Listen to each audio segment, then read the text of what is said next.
Hello guys, my name is Pushpendra पारा sir. और मैं आज आपको क्लास 10th का जो टॉपिक चल रहा था, चैप्टर अपना लाइफ प्रोसेस, उसे आगे बढ़ाता हुआ आज मैं आपको उत्सर्जन तंत्र कराऊंगा, एक्सटरी सिस्टम जो। तो मैंने आप लोगों को अभी तक न्यूट्रिशन करा दिया, फोटोसिंथेसिस करा दिया, स्टोमाटा करा दिया आप लोगों के लिए, और मैंने आप लोगों के लिए रेस्पिरेशन करा दिया, डबल ब्लड सर्कुलेशन करा दिया। ठीक है, अब जो अपना अगला टॉपिक है, जो महत्वपूर्ण टॉपिक है अपना उत्सर्जन, उसे हम आगे कंप्लीट करते हैं। और आज की वीडियो में इसको पूरा ही कवरअप करेंगे। ओके बच्चों, देखो आज बताएंगे हम उत्सर्जन तंत्र। क्या बताएंगे बच्चों? उत्सर्जन तंत्र। क्या बताएंगे बच्चों? उत्सर्जन तंत्र, एक्सक्रीटरी सिस्टम। ठीक है बच्चों, ये पढ़ेगा। अब उत्सर्जन पढ़ने से पहले, उत्सर्जन तंत्र पढ़ने से पहले अपन ये जान लें कि उत्सर्जन क्या होता है। तो उत्सर्जन जो बच्चों, ये उत्सर्जन का मीन्स जो होता है ना बच्चों, वो होता है निकलना। क्या होता है? निकलना। क्या होता है? निकलना।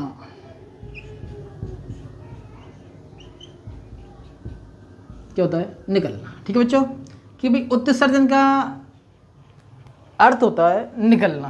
क्या होता है? शरीर से कुछ भी पदार्थ निकल रहा है, मीन्स उत्सर्जन हो रहा है। चाहे आँख से आंसू निकल रहे हैं, चाहे त्वचा से पसीना निकल रहा है, चाहे हमारे नोज से नोजी निकल रही है, वो क्या उत्सर्जन है? क्या है वो? उत्सर्जन है बच्चों। लेकिन तुम्हारे चैप्टर में आज पढ़ेंगे हम किसके? मूत्र का। क्या पढ़ेंगे? मूत्र का। तो उस मूत्र की जो यूरिया है, वो यूरिया जो है मूत्र में किस प्रकार से परिवर्तित होता है और किस प्रकार से बनता है, इसमें कौन कौन से अंग महत्वपूर्ण कारक होते हैं, भूमिका निभाते हैं, वो सारी चीज़ें पढ़ेंगे। तो एक बात समझना, मैंने बताया कि उत्सर्जन क्या है, उत्सर्जन क्रिया है, उस क्रिया का है निकलना। क्या होता है? कि उत्सर्जन का मीन्स होता है निकलना। जिसे हम लास्ट में पढ़ गए, बाष्पो उत्सर्जन। उत्सर्जन में निकलना होता है, तो क्या निकल रही है? वाष्प निकल रही है, तो वाष्प उत्सर्जन हो गया। उसी प्रकार से उत्सर्जन का मतलब होता है निकलना। कोई भी चीज़ निकल रही है, उत्सर्जन हो रहा है, चाहे वो पसीना है, कुछ भी है। ठीक है, अपन पढ़ते हैं कि जो तुम्हारे चैप्टर में दे रखा है वो उत्सर्जन तो दे रखा है तुम्हारा मूत्र का। किसका दे रखा है? यूरिन, मूत्र का। अब ये मूत्र जो है, इसकी में मूत्र का किस प्रकार मूत्र बनता है शरीर के अंदर, किस प्रकार कौन कौन से अंग इसमें मूत्र का बहिक्षेपण करने में सहायक होते हैं, तो वो सब कुछ आता है उत्सर्जन तंत्र के अंदर। तंत्र का मतलब क्या होता है कि इसमें बहुत सारे अंग मिलकर, मैंने बताया आप लोगों की भाई, दो या दो से अधिक अंग मिलकर एक तंत्र का निर्माण करते हैं, एक अंग तंत्र का निर्माण करते हैं। अब मैंने बताया कि उत्सर्जन तंत्र में आप लोग के जो कार्य करते हैं ना बच्चों, वो हैं, आप देख लीजिए यहाँ पर। ये आपको समझ में आ गया होगा कि उत्सर्जन का मीन्स क्या होता है। कि उत्सर्जन का मतलब होता है निकालना। कोई भी शरीर से कुछ भी चीज़ निकाल रहे हैं, शरीर से हम कुछ निकाल रहे हैं, मतलब उत्सर्जन कर रहे हैं। ठीक है, आगे देखो मानव उत्सर्जन तंत्र में जो भाग लेते हैं ना, वो तुम्हारे एक तो वृक्क होते हैं। क्या होते हैं? वृक्क। क्या होते हैं? वृक्क। सेकंड जो होती है वो होती है कि मूत्र नलिका। क्या होती है? मूत्र नलिका। मूत्र नलिका।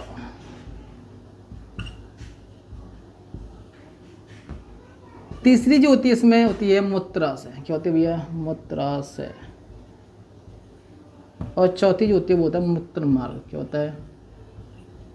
मूत्र मार्ग।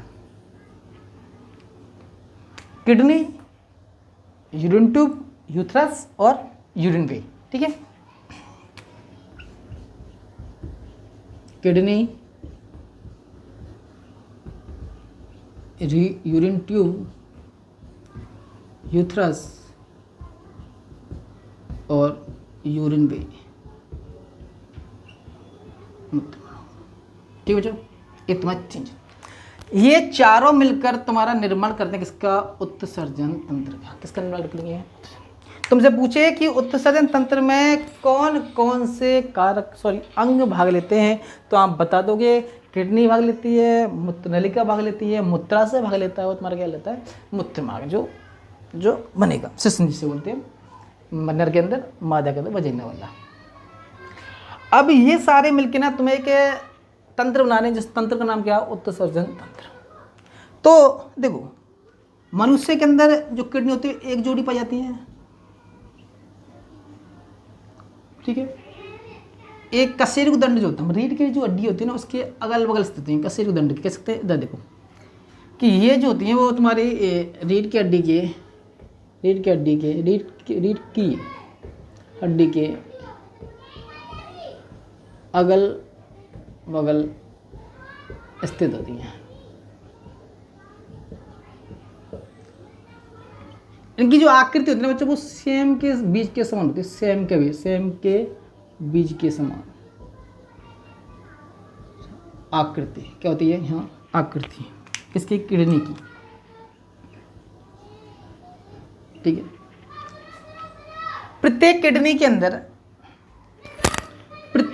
अंदर न्यूरॉन्स पाए जाते हैं बच्चों, क्या पाए जाते हैं, न्यूरॉन्स क्या पाए जाते हैं, या सॉरी इधर देखो एक बात हमसे समझ लो, मैं चित्र समझा दूं बच्चों को कि उत्सर्जन क्या होता है, उत्सर्जन का मतलब होता है निकलना या निकलना। और उत्सर्जन तंत्र के अंतर्गत 4 चीजें भाग लेती हैं, वृक्क, मूत्रनलिका, मूत्राशय, मूत्रनाली, ठीक है बच्चों।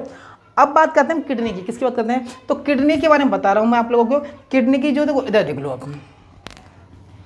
कि किडनी जो होती है ना वो तुम्हारी एक जोड़ी होती है, कैसे होती है भैया, एक जोड़ी, संख्या में कैसे होती है, एक जोड़ी, कितनी होती है, एक जोड़ी, ठीक है। दूसरी बात बताइए कि इसकी आकृति जो होती है, इसकी आकृति सर होती है सेम के बीज के समान,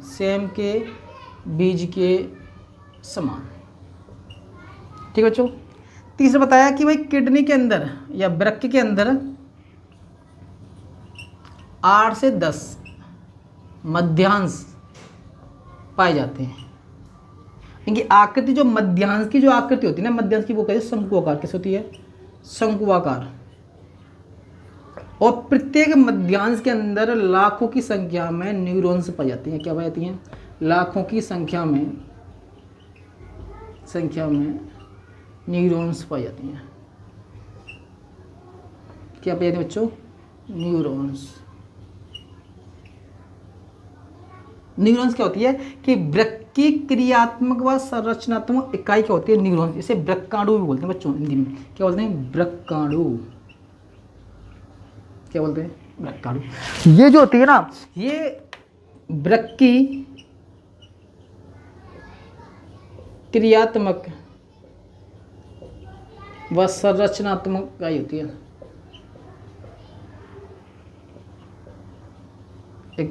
है, ठीक है।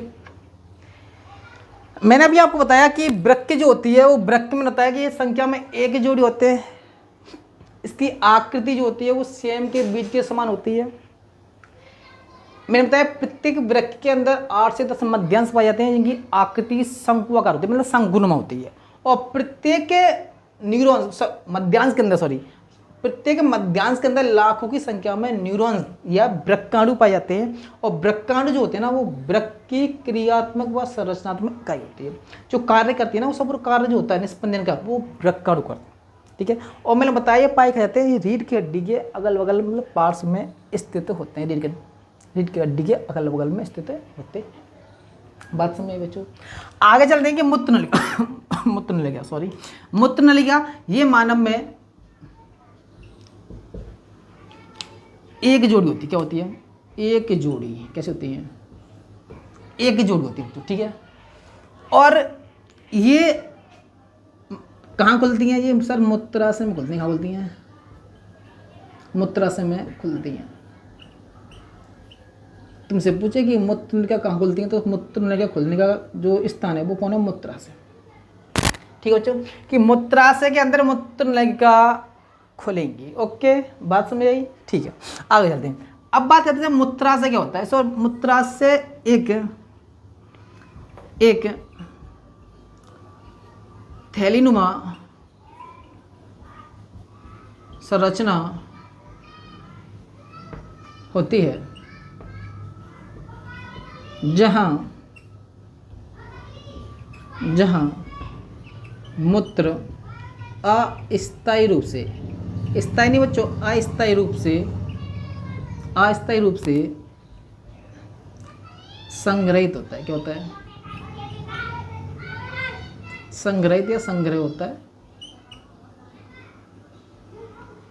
संग्रह होता है। ठीक है, मैंने कहा कि भाई इस वृक्क के अंदर वृक्कण होते हैं जहाँ क्रिया होगी मूत्र बनेगा, और मूत्र नलिका के द्वारा काम खुलेगा मूत्राशय में। मूत्राशय में क्या, और मूत्राशय में मूत्र जो होता है वो अस्थायी रूप से संग्रहित होता है, क्योंकि उसका हम बहिक्षेपण कर निकाल देते हैं तो अस्थायी रूप से हो गया। तो अस्थायी रूप से किसके माध्यम से निकले, मूत्र मार्ग।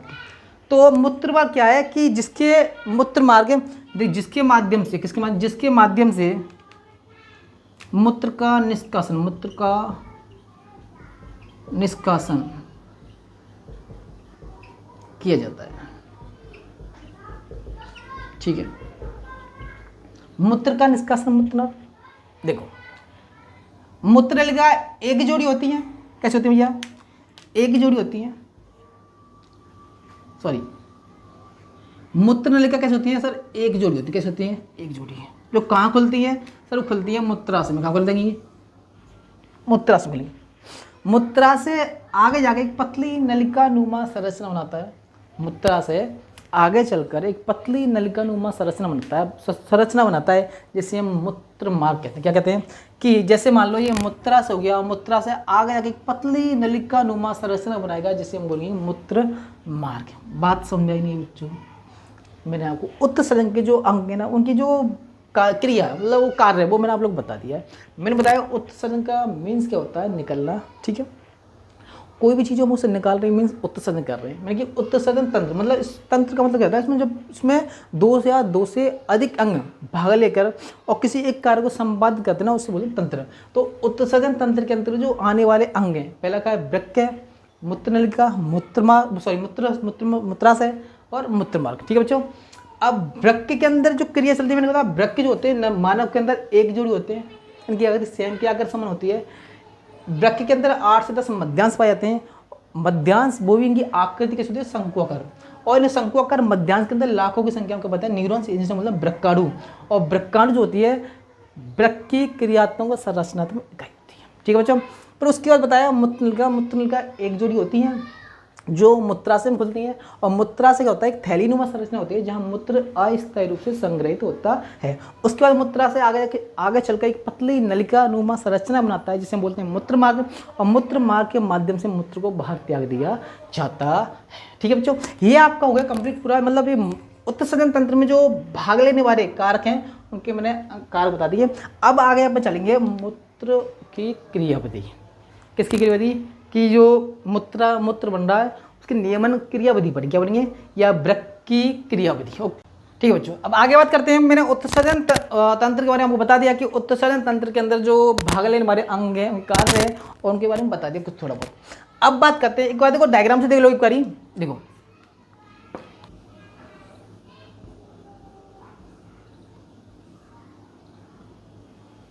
एक रफ डायग्राम बच्चों समझने की कोशिश करना आप लोग। तो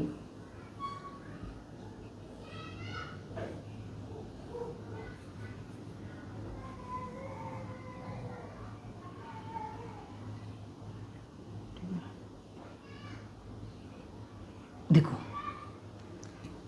ये एक जोड़ी जो होती है वो वृक्क होता है, क्या होता है, किडनी होती है, बता दिया हमने। और इसके अंदर मैंने बताया कि 8 से 10 की संख्या में क्या होता है, मध्यांश। क्या पाए थे भाई, 8 से 10 की संख्या में क्या पाए थे, मध्यांश पाए जाते हैं। क्या पाए थे, मध्यांश।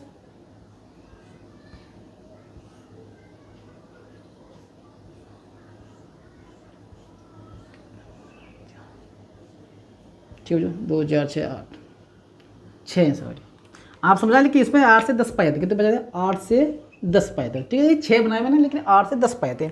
और इसके अंदर जो होते हैं वो होती हैं लाखों की संख्या में वृक्काणु, इन्हें हम नेफ्रॉन्स बोलते हैं। क्या बोलते हैं बच्चों, नेफ्रॉन्स। क्या बोलते हैं, नेफ्रॉन्स। ठीक है, अब ये नेफ्रॉन्स जो होती है ना, क्या होती है, नेफ्रॉन।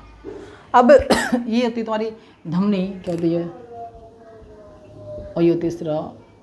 ठीक है, यहाँ से निकलती है क्या, मूत्र नलिका। क्या निकलती है, मूत्र नलिका, जो कहाँ खुलती है सर, मूत्राशय में खुलती है। कहाँ खुलती है, और मूत्रा से आगे मूत्र मार्ग बनाता है। क्या बनाता है, मूत्र मार्ग। ये तुम बता दिया, ये मूत्राशय हो गया, ये मूत्र नलिका हो गई बच्चों, एक जोड़ी जो। ठीक है, ऐसे सेम होता है। ठीक है, अब हमने इतनी बात हमने कर ली कि भाई ये जो उत्सर्जन तंत्र है इसके अंदर किडनी आती है, मूत्र नलिका आती है, मूत्रा से आता है, मूत्र मार्ग आता है। इसके सहायक अंग हो गए कि मूत्र नलिका, मूत्राशय, ठीक है, मूत्र मार्ग। अब मैंने बताया कि जो वृक्क के अंदर 8 से 10 मध्यांश पाए जाते हैं, जो शंकुआकार होते हैं, उनके अंदर लाखों की संख्या में पाई जाती है नेफ्रॉन्स पाई जाती हैं। और नेफ्रॉन्स जो होती हैं बच्चों, वो वृक्क की संरचनात्मक क्रियात्मक इकाई होती है, जिसे हम वृक्काणु भी कहते हैं। अब उसकी इकाई की जो क्रियाविधि ना, नेफ्रॉन की क्रियाविधि, किसकी? वृक्काणु की क्रियाविधि। आपको सीधा सीधा क्वेश्चन पुट्टा हो सकता है कि वृक्काणु की क्रियाविधि को सचित्र समझाइए। ओके, तो आगे देखते हैं हम चित्र समेत। देखो, अगर मान लो मैं इस एक मध्यांश को ले लूँ और एक मध्यांश अनुप्रस्थ तरीके से काटूँ, तो इसमें जो संरचना लिख रही ना नेफ्रॉन्स की, वो इस प्रकार होगी कि इसमें जो पहली जो संरचना होगी ना, वो कैप्सुलनुमा, जो कैप्सुलनुमा जो संरचना बच्चों, ये वाली जो संरचना है, इसको बोलते हैं बोमन संपूर्ण। क्या बोलते हैं? बोमन संपूर्ण। इससे एक नलिका निकलती है, इसको बोलते हैं दूरस्थ संबलित नलिका। और ये खुलती है किसमें? ये खुलती है खाद्य संग्रह नलिका। बहुत सारी नलिका मिलकर एक नलिका बनाती हैं, जिसे बोलते हैं खाद्य संग्रह नलिका। ओके, बात समझिए। और इस खाद्य संग्रह नलिका में होता है मूत्र एकत्रित है, किस रूप से? अस्थायी रूप से होता है इसमें भी, ठीक है। ये जो नलिका है आप लोगों की, इसे बोलते हैं हम क्या? डीसीटी या दूरस्थ संबलित नलिका। ओके, बात समझे नहीं है बच्चों? अब देखो, अब एक और नलिका यहाँ से निकलती है, इस नलिका का नाम क्या होता है? इस नलिका को बोलते हैं क्या बच्चों? हम समीपस्थ सम्मिलित नलिका। क्या बोलते हैं बच्चों? समीपस्थ सम्मिलित नलिका। इसे बोलते हैं समीपस्थ सम्मिलित नलिका, ठीक है बच्चों। इसे बोलते हैं दूरस्थ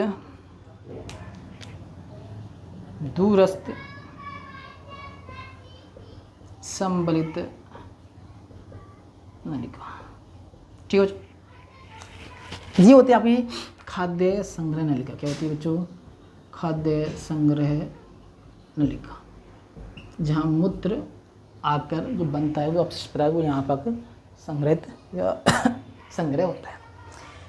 इस कैप्सूलनुमा जो संरचना होती है, इसको बोलते हैं बूमन संपुट। क्या बोलते हैं बच्चों? इसको बोलते हैं बूमन संपुट। क्या बोलेंगे बच्चों? बूमन संपुट। और इसी बूमन संपुट के अंदर ना कुछ कोशिकाओं के गुच्छे नुमा संरचना पाई जाती है, जिसे बोलते हैं ग्लोमेरुलस। देखो, ये क्वेश्चन पूछा गया है कि जो बूमन संपुट के अंदर एक कोशिकाओं के गुच्छे नुमा संरचना जो होती है, उसका क्या नाम? उसका नाम है ग्लोमेरुलस। ग्लोमेरुलस कार्य क्या करता है कि जैसे ही यहाँ मूत्र आता है, जो अपशिष्ट पदार्थ आ रहा है, उसको उसमें जो हमारे लिए, हमारे शरीर के लिए बेनिफिट्स, मतलब जो लाभदायक आयन होते हैं, खनिज लवण होते हैं, उनका क्या करता है? अवशोषण करता है। कौन? ग्लोमेरुलस। उसके बाद जो मूत्र है वो जाके चले जाता है, जो अपशिष्ट पदार्थ यहाँ से बचा, अब यहाँ से जो अपशिष्ट जा रहा है वो तुम्हारा दूरस्थ संबंधित नलिका के द्वारा किसके माध्यम से? खाद्य संग्रह नलिका में। लेकिन इसमें से पहले इसमें जो समीपस्थ नलिका ना बच्चों, इसमें क्या होता है? ये जो अपशिष्ट पदार्थ है, ये क्या करती है समीपस्थ नलिका कि यहाँ से जो कुछ बच गया है, यहाँ से जो कुछ बच गया है ना, उसका अवशोषण जो करती है ना, वो समीपस्थ संबलित नलिका करती। बात समझे नहीं समझे? देखो, यहाँ ले, ये धमनिका होती है, इस तरह होती है, ठीक है। अब जो अशुद्ध रक्तित होता है पुष्प रक्त, अब जो स्राव के माध्यम से यहाँ अपशिष्ट पदार्थ, अब जो इसने क्या चक्र चलाया, क्रिया हुई, और क्रिया होने के पश्चात जब क्रिया हो जाती है मूत्र की, यहाँ से जो कुछ हमारे अपशिष्ट पदार्थ आ रहे हैं ना बच्चों, ग्लोमेरुलस को क्या करता है? उसका जो हमारे शरीर के लिए लाभदायक आयन्स हैं, खनिज तत्व, उनका क्या कहता है? अवशोषण कर लेता है और उनको धमनिका के माध्यम से, रक्त के माध्यम पूरे शरीर को लौटा देता है। और अब जब यहाँ से कुछ, यहाँ के पास से कुछ रह जाता है, जो अपशिष्ट पदार्थ आगे चलेगा, जो मूत्र बनेगा, वो मूत्र कहेगा खाद्य संग्रह, दूरस्थ संबलित नलिका से होता हुआ खाद्य संग्रह नलिका में कहा जाएगा कि दूरस्थ संबलित नलिका से होते हुए कहा जाएगा खाद्य संग्रह नलिका में। लेकिन अगर इस पर से कुछ बच गया है और जो हमारे लिए शरीर के लिए लाभदायक है, वो कार्य क्या करती है? जो समीपस्थ नलिका होती है ना, उसको इससे एब्जॉर्ब कर लेती है, इसको भी यहाँ से अवशोषण कर किस में डाल देती है? पुनः बोमन संपूर्ण में। और बोमन संपूर्ण के होता है वो धमनिका के माध्यम, रक्त के माध्यम पुनः शरीर को डाल देता है।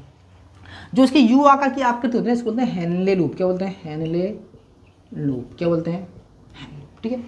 अब ये तुमसे पूछे कि जो नलिका होती है, दूरस्थ सम्मिलित नलिका होती है, उसका बढ़ता हुआ क्रम क्या कहलाता है? वो कहलाता है आरोही क्रम। क्या कहलाता है? इसका बढ़ता हुआ क्रम, जैसे मान लो यहाँ से बढ़ रहा है तो ये कहलाएगा आरोही, और ये जो घटता हुआ क्रम है ये कहलाएगा अवरोही। क्या कहलाएगा? अवरोही। ओके, अब एक बात समझ लेना कि भाई हमारे शरीर के अंदर यूरिया बन कैसे रहा है वो सुनो। देखो, ये तुम्हें समझ में आएगा, थोड़ा सा ध्यान दें कि हमारे शरीर में विभिन्न उपापचय क्रिया होती हैं। कैसे होती हैं? उपापचय क्रिया होती है। क्या होती हैं? उपापचय क्रिया। क्या होती हैं? उपापचय क्रिया होती हैं सर। और उपापचय क्रियाओं के फलस्वरूप क्या होते हैं? देखो इधर देखो, हमारे शरीर में इसे रफ कर देता हूँ, ठीक है? अब बता दो, इधर से दिखेगा नहीं आपको।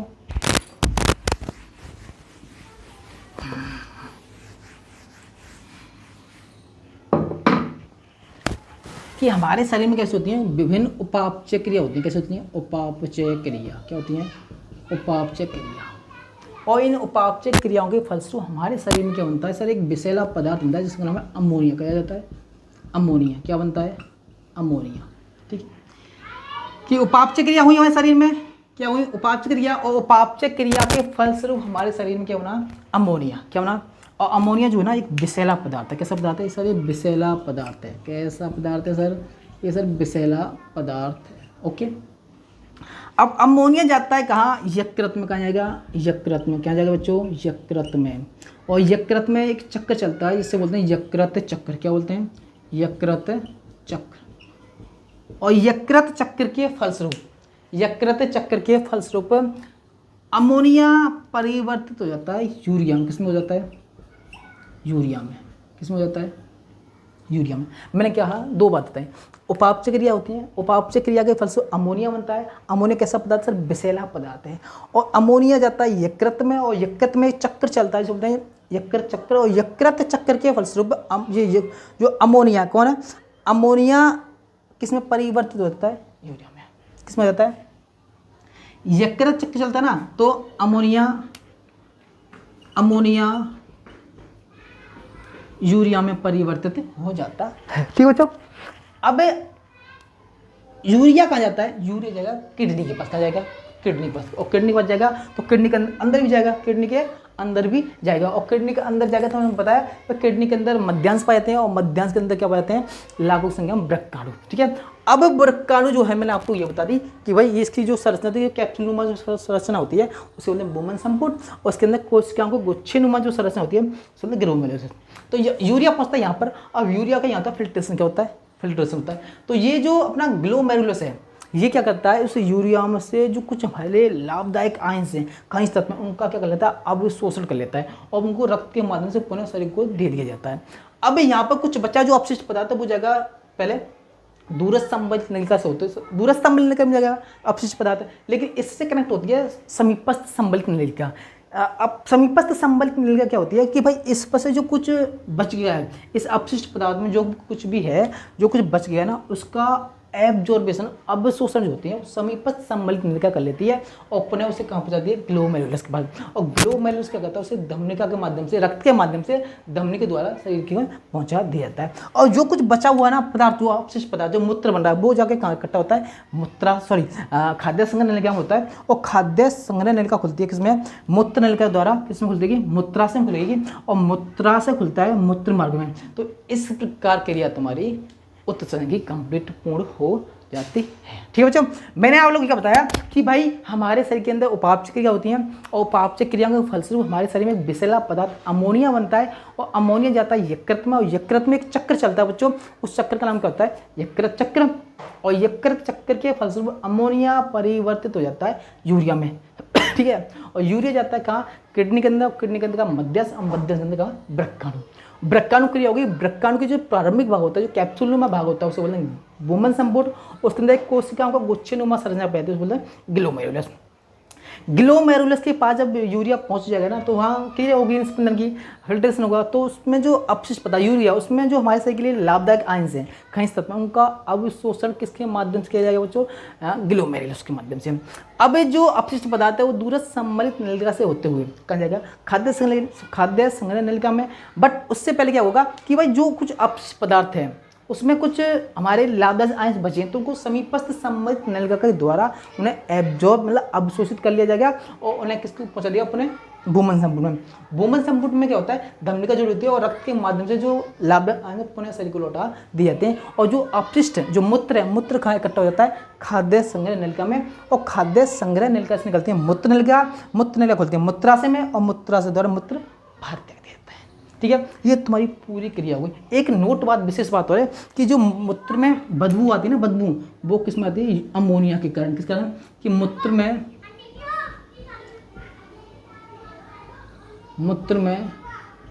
गंध आने का कारण